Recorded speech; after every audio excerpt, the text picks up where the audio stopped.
Mark was like, yeah, sure, let's meet for a coffee. I met him in Elephant and Castle, Pret. He was basically like, yeah, look, I'm thinking about winding this down. If you want to run it, I'll give you half the company. And I was like, okay, I'll do that. And that's how Dromor started. Particularly, I think the first year was just failure after failure, but somehow pulling it all together. By the time we're in 2019, 2020, we actually had a much more of a slick operation. As the pandemic of coronavirus claims more lives around the world, the people of the United Kingdom are now being advised to make drastic changes. COVID was a roller coaster of emotions. My mind at this point was, well, Dromor's done, isn't it? It was a brutal drop. Honestly, if it wasn't for the furlough schemes that were available in the UK at the time, we would have folded Dromor at that point. In the kind of first half of Dromor's story, I wasn't actually very good at resilience. I had a lot of self-doubt. I didn't really have a lot of self-confidence in what I was doing. Actually, no, I can do this and I have this. And I think that as an entrepreneur, to make you better, I think you need to. Property management at scale is about more than just rent rolls and maintenance calls. It's about protecting your assets, delivering stellar guest experiences, and scaling operations without losing quality. Welcome to Minute by Minute, the show where industry leaders share unfiltered stories, proven strategies, and real solutions for operating at scale. I'm your host, Nils Mattisson, CEO of MΗNUT, and together we will dive deep into what it really takes to keep your properties safe, efficient, and protected. Let's get started. Today I'm joined by Ben Painter, an award-winning CEO and one of the most experienced builders in the European short-term rental space. Ben founded Dromor from his dining room table in 2017 and grew it into a 1,500-unit operation across 15 cities in the UK and Ireland, all without raising external capital. Along the way, he built a remote-first international team, navigated shifting regulation, survived COVID, and learned what it really takes to scale an operationally heavy business in this industry. Today, Ben works as a consultant and advisor to SDR businesses across Europe, and is also helping operators stay on top of fast-moving regulatory and market changes across the UK and Europe with his new 60-second short-let news videos on social media. In this conversation, we'll explore the realities of scaling without funding, the operational lessons Ben took from building and unwinding businesses, how regulation is shaping the European SDR landscape, and what operators should be paying attention to right now. Ben, welcome to Minute by Minute. It's great to have you here. Thank you so much for having me, Nils. And honestly, thank you for that intro. It was so... I've not heard it framed all in one go before. So, yeah, thank you for the lovely intro.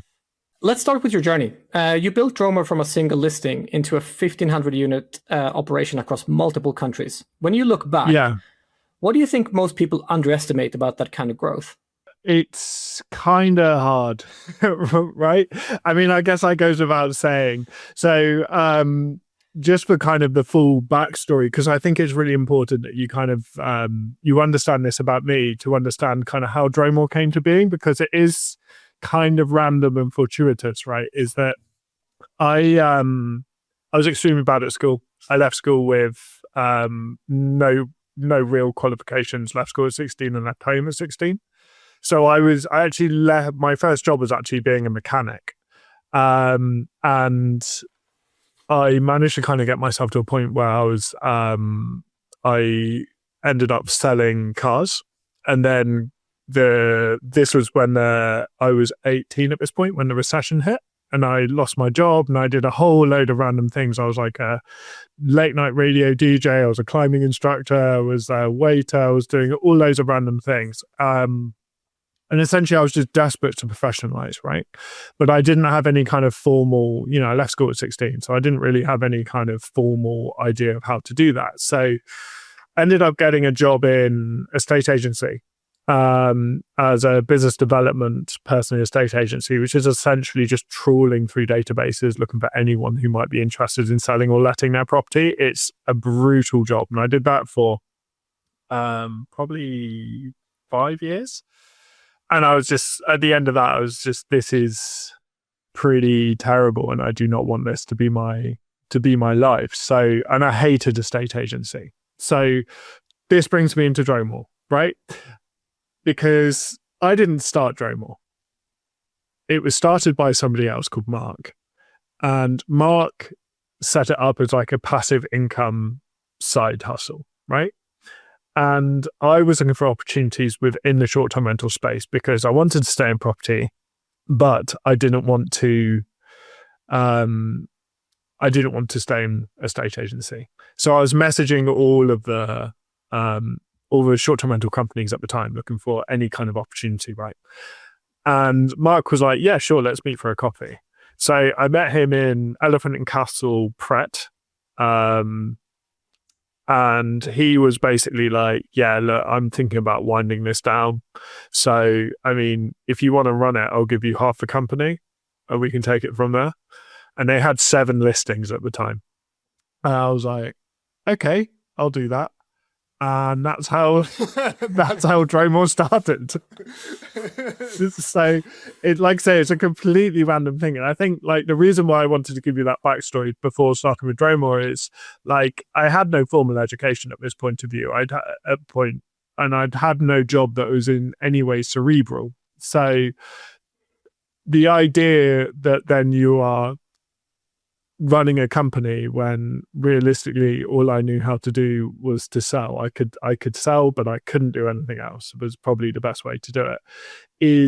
That skill set was very helpful in the first year because the way I scaled Dromor in the initial years is I looked at places like Gumtree and Spare Room. I'm sure it's changed now, but at the time it just had people's mobile phone numbers and you could just call them. So what I'd do is I'd every morning sit down and I'd load up every new advert that had listed overnight in Gumtree and Spare Room, and then I'd call them and then I'd convince them that they want short-term rent.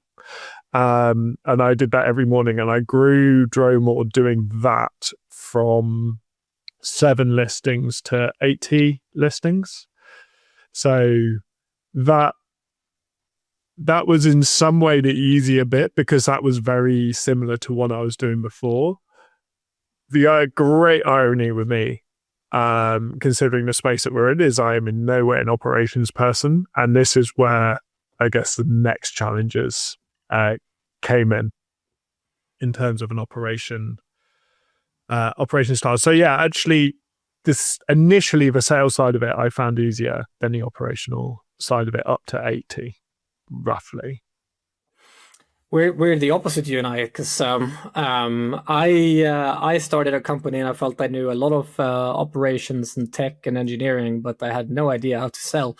And I don't know which one is worse, because I do think like if you start with selling, you sort of know that there is a demand. There is a big risk otherwise for a lot of entrepreneurs who build things, but there's actually not an audience for it. So I think you might have had a better start than maybe you yourself think.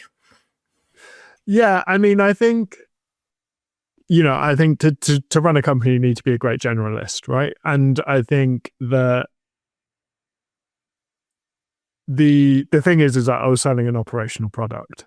And and particularly in those early years, I was also doing the operations of that product, and I was doing everything. Like I always think back to this moment in the kind of early days of Dromor, because at the time I was just like, well, I'll just do everything because that's like I need an income, so that's fine. So I was doing the cleaning, the check-ins, the sales, everything. And I remember this particular point where I'm like hoovering a flat in a really like poor estate in southeast London, and people start fighting out the front of the estate, and I'm in there just hoovering, just thinking like, I really hope this is worth it. But it was, I tried my best, but I'm a terrible cleaner. So, obviously I would say the kind of early years of the business worked because I was really good at selling in new properties, but I wasn't particularly good at retaining those properties. So what became clear to me is I needed some kind of operations solution. So actually what I did is probably one of my first mistakes with Dromor, because obviously with Dromor there's a lot of, I'd say I failed upwards with Dromor in general. And what I did is I was like, okay, well, I'm no genius.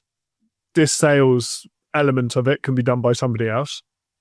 And I will learn how to do operations because this is an operations business. And even though I'm pretty bad at it, if I'm going to scale this, I need to understand how it works. So I hired this guy who I believed in, and I worked on the operations side, and it just sort of didn't work. To be honest, I think the guy I hired, really nice guy, but just he came from the estate agency world because that's where my contacts were. And obviously estate agency is a much easier sell than what we were doing. And on the operations side, I think I was just burning out, to be honest. You know, when you're getting calls at 2 a.m. and then you're trying to schedule all the cleans for the next day, and then you're also trying to manage the salesperson who are like, come on, like we need more leads to keep everything going. So, so then I brought in someone who did operations up in Manchester, which is somewhere, because I also at this point I was calling country adverts in Manchester and Liverpool and all over the country really. So and I brought in an agency to do cleaning. So that was helpful. But she was a full-time mum basically, and would kind of help out with operations in the evening, because my logic was, you know, a lot of the cleaning is scheduled kind of in the evening and the morning, and then I can do the day. So actually she would deal with her kids and then work in the morning and the evening, and that improved things. So I would say pretty much Dromor from when I took over to roughly COVID worked, but was very ramshackled. Like it was very all over the place.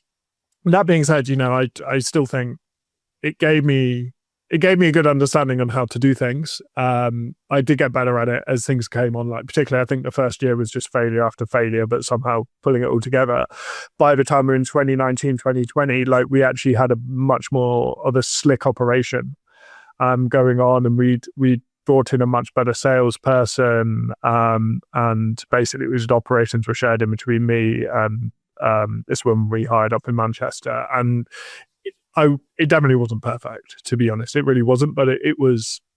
We were making good progress there. So yeah, that takes us up to COVID. So about 80 units, individual homes spread over mostly London and Manchester. Cardiff as well.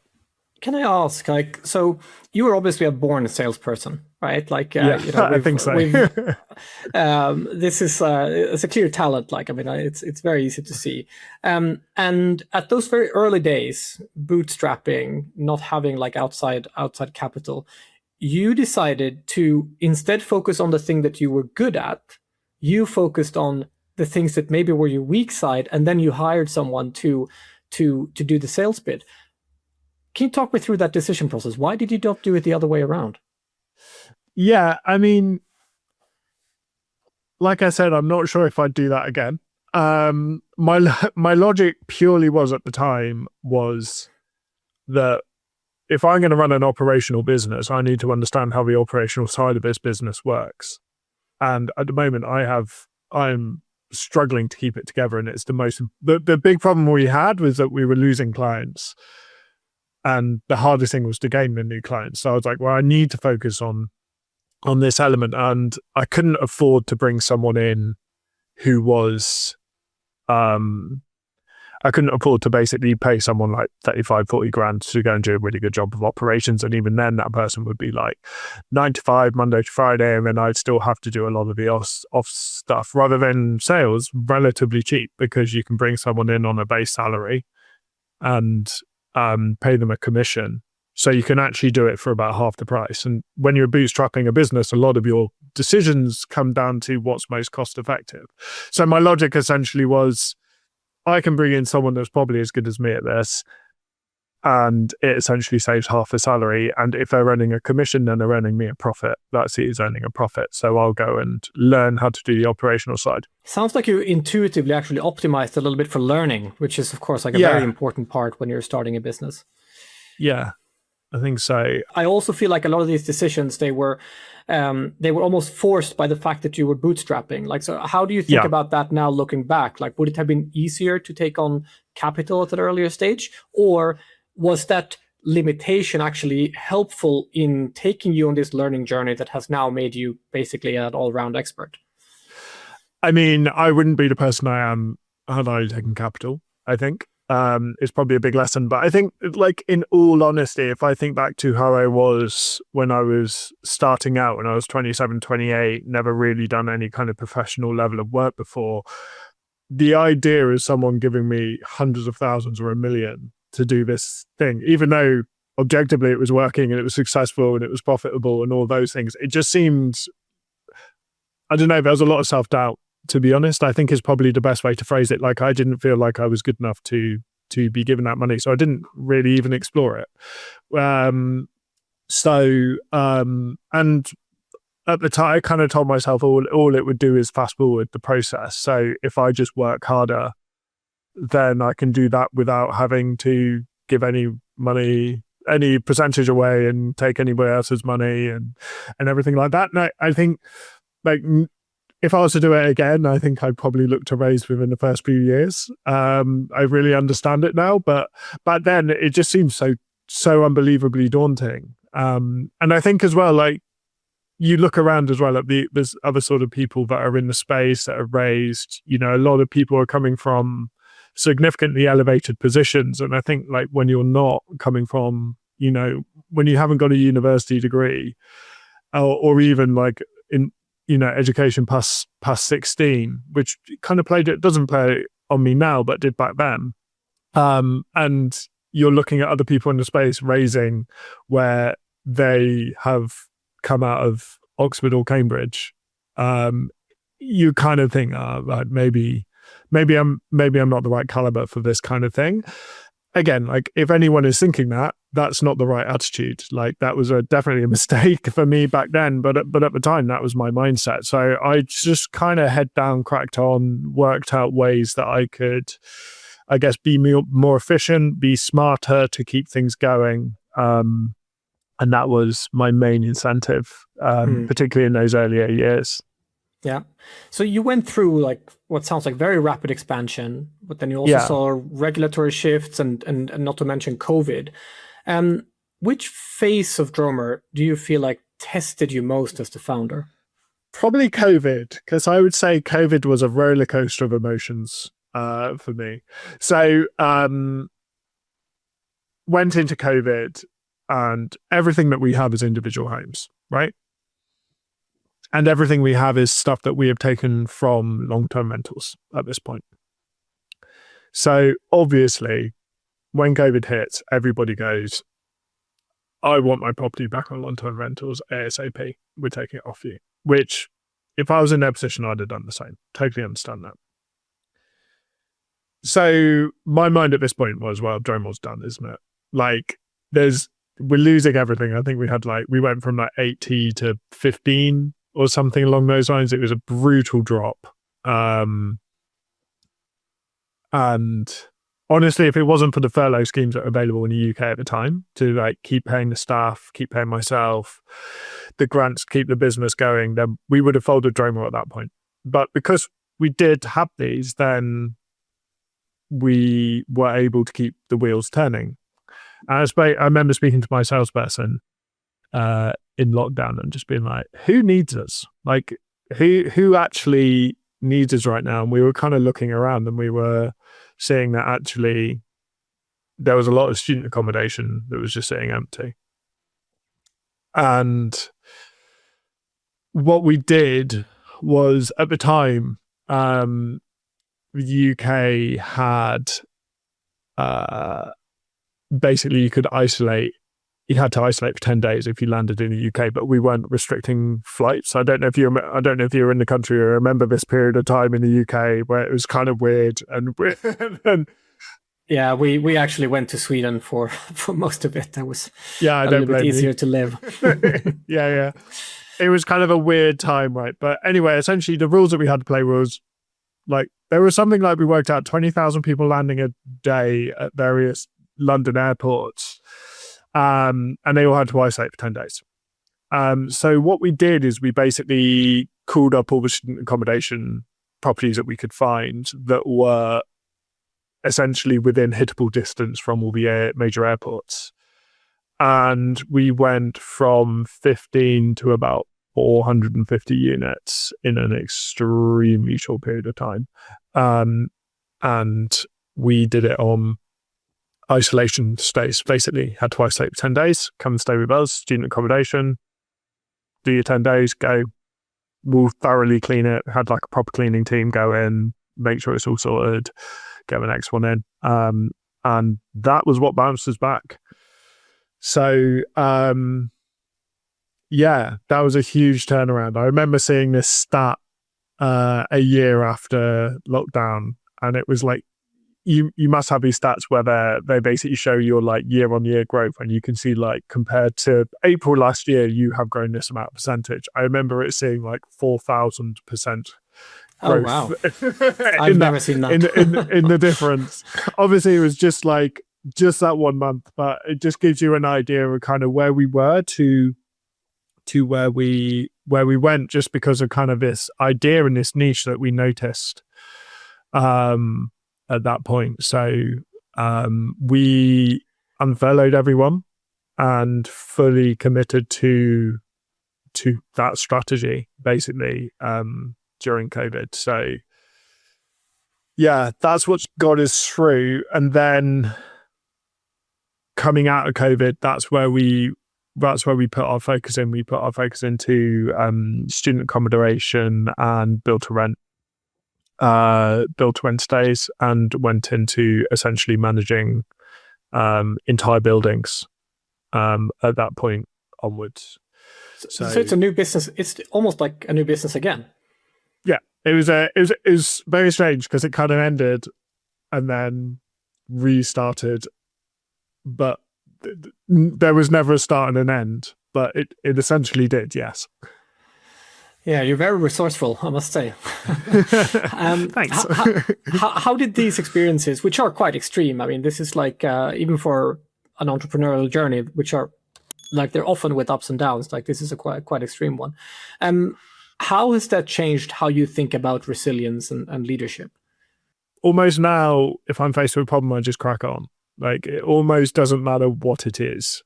Rather than I think back to me when I started Dromor, I think of me like 10 years ago. These problems would have affected me. I mean, we spoke, in the kind of first half of Dromor's story, like I wasn't actually very good at resilience. I had a lot of self-doubt. I didn't really have a lot of self-confidence in what I was doing. And now I feel like, particularly because of the experiences of COVID and scaling up Dromor, it's like, actually, no, I can do this and I have this. And I think that the resilience I have comes from that. But I think it's a really important thing as an entrepreneur. And I think you have to have those beatdowns as an entrepreneur to make you better. I think you need to go through a period of feeling weaker to become stronger, as brutal as it sounds like.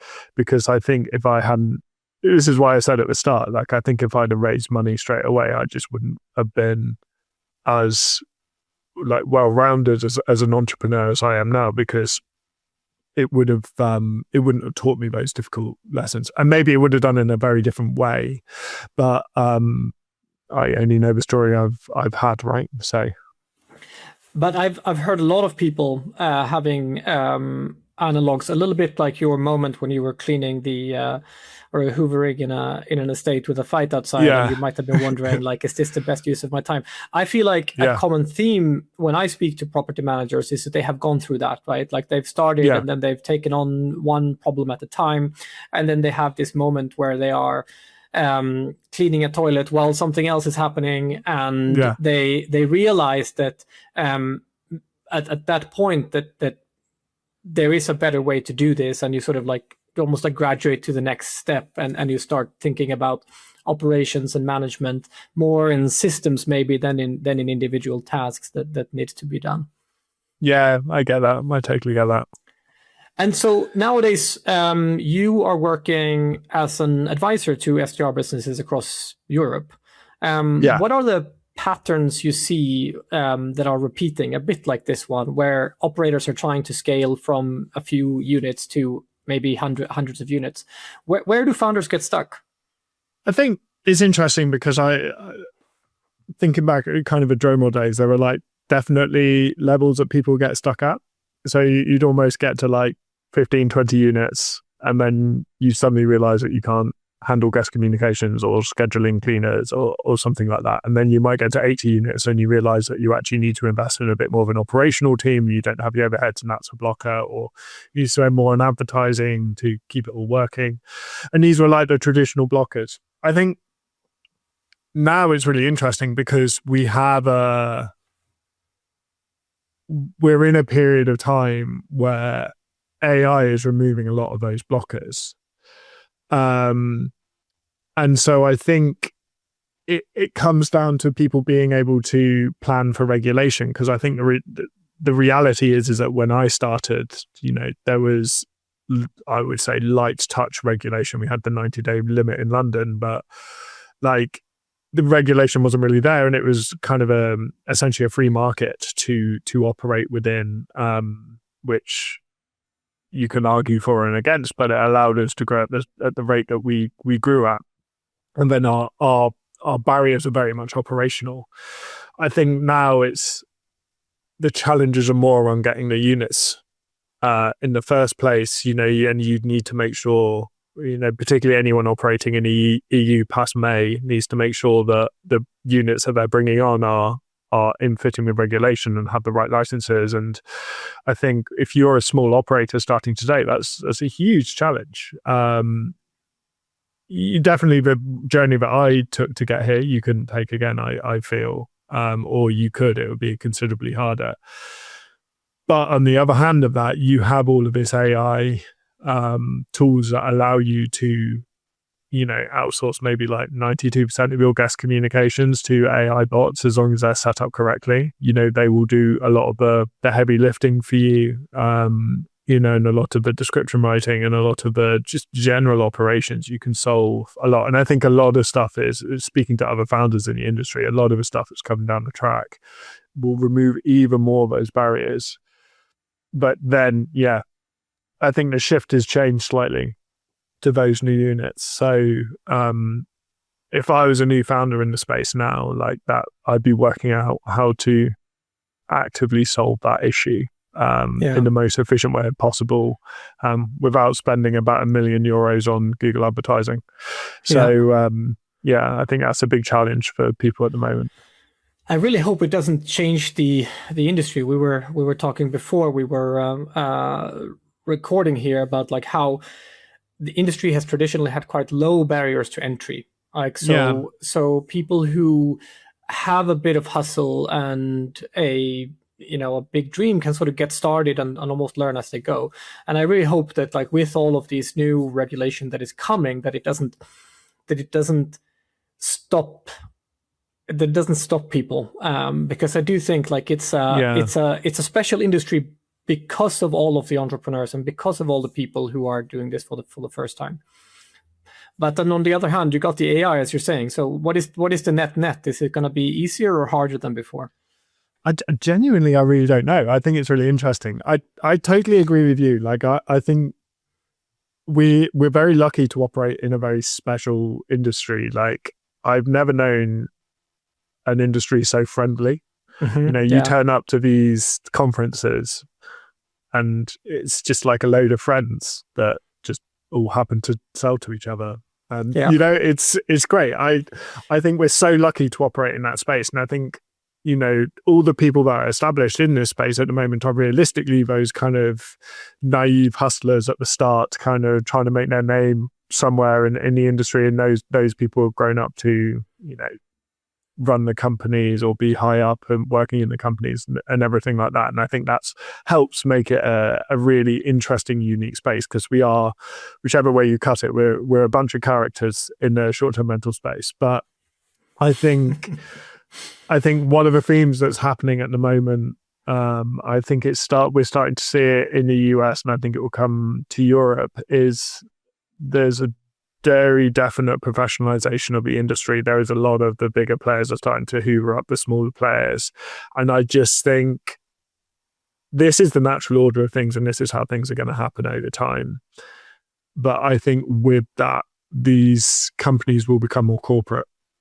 And I think I don't want this to be my prediction, and please everybody prove me wrong, but I think over time the industry is going to become more corporate because we're going to become an industry of much bigger companies. Yeah. And obviously with that comes a more corporate kind of front-facing view.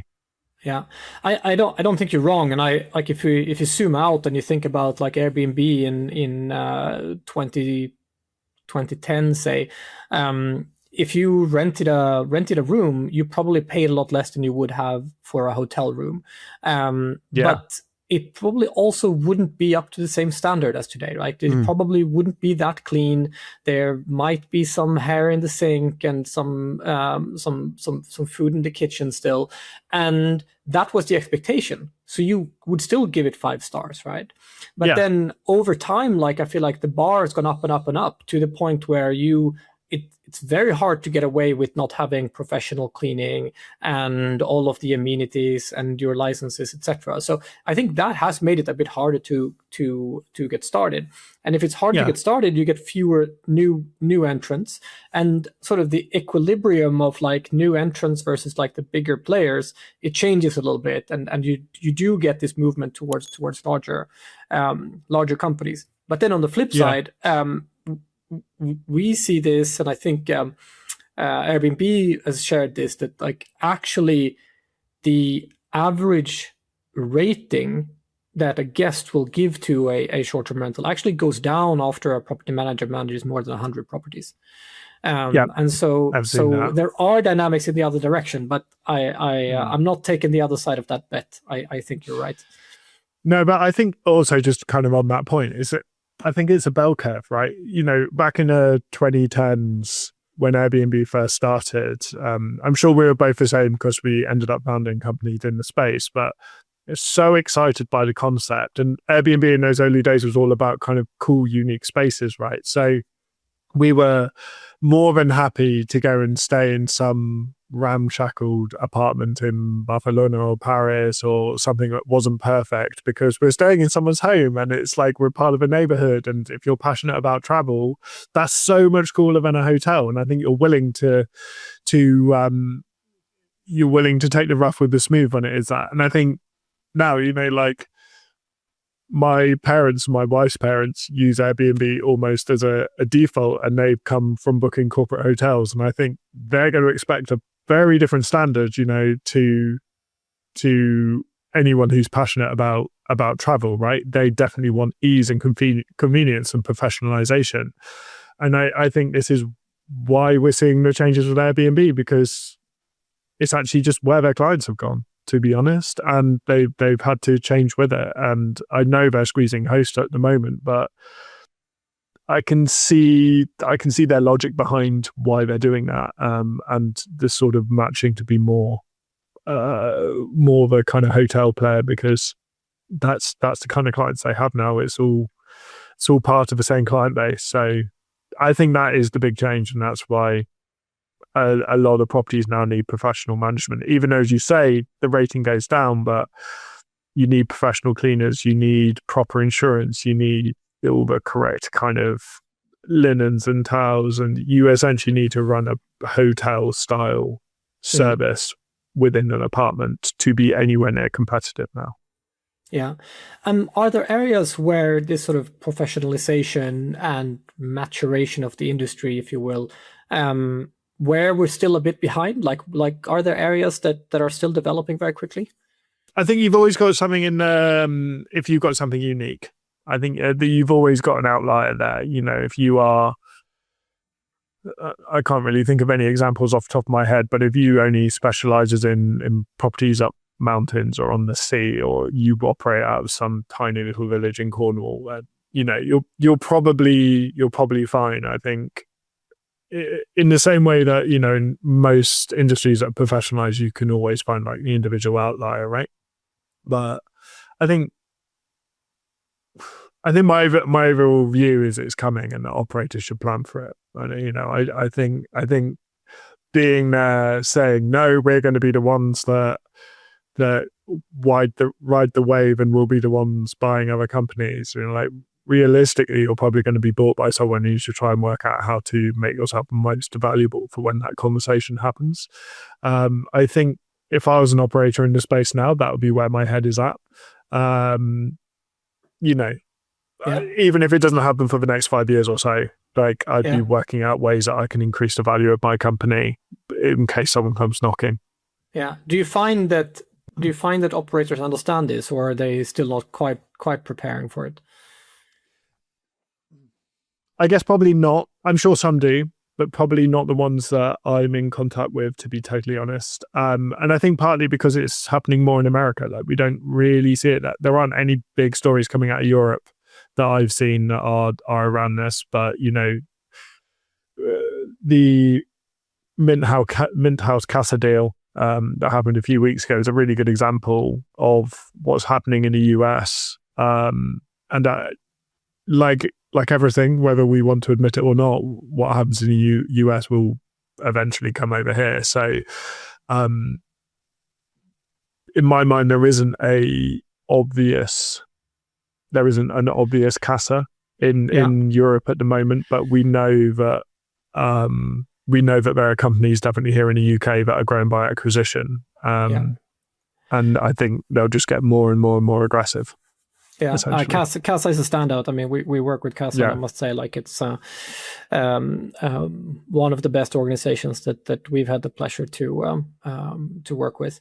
That's but great. In Europe, you do see we also see like quite good growth on the apartment hotel side, which I feel like it's a bit different, but it sort of responds to the same guest demand. So perhaps that will maybe not catch up with the US. I think will always be a little bit smaller this side. But where it's an analog, you can sort of see maybe a bit more organic growth, but still fast growth.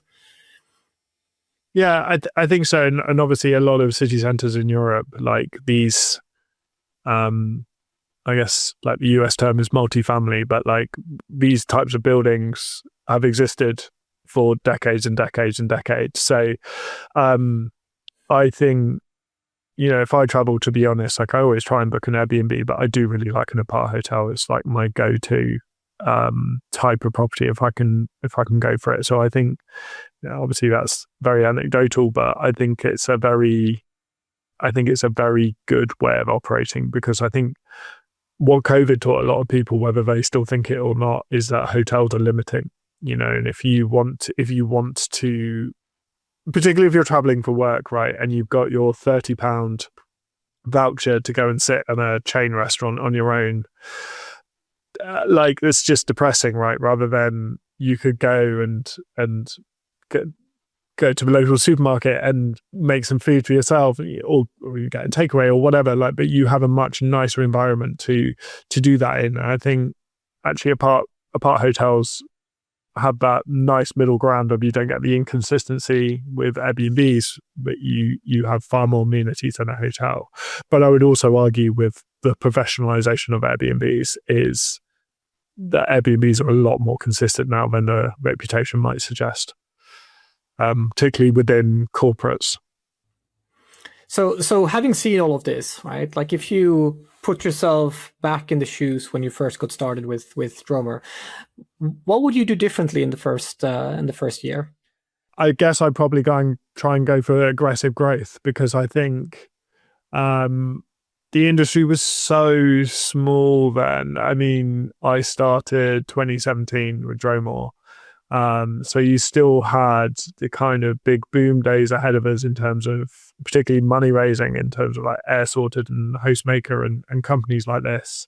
And knowing what I know now, I believe I could have made that work. So I probably would have tried to show a decent market fit as quickly as possible, and then go and try and raise as much money as possible to kind of build on that as quickly as possible.